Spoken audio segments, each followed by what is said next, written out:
एक थोक भन्छु नमान दुःख तिमीले, हे मित्र तारापति।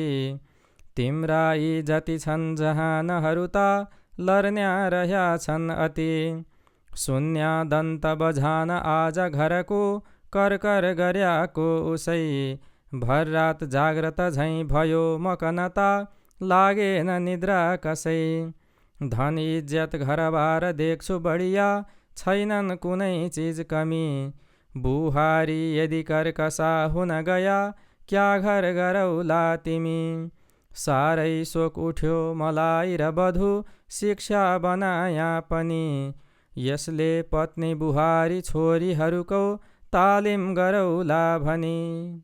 हुन त म अतिथि हुँ, यस बिनु क्या छ खाँचो। तर पनि म त भन्छु, मित्र हौ जानी साँचो। घर चतुर यही गर्छन्, बुद्धिमानले अगाडि। बखत चुकिदिँदामा हुन्छ हानि पछाडि।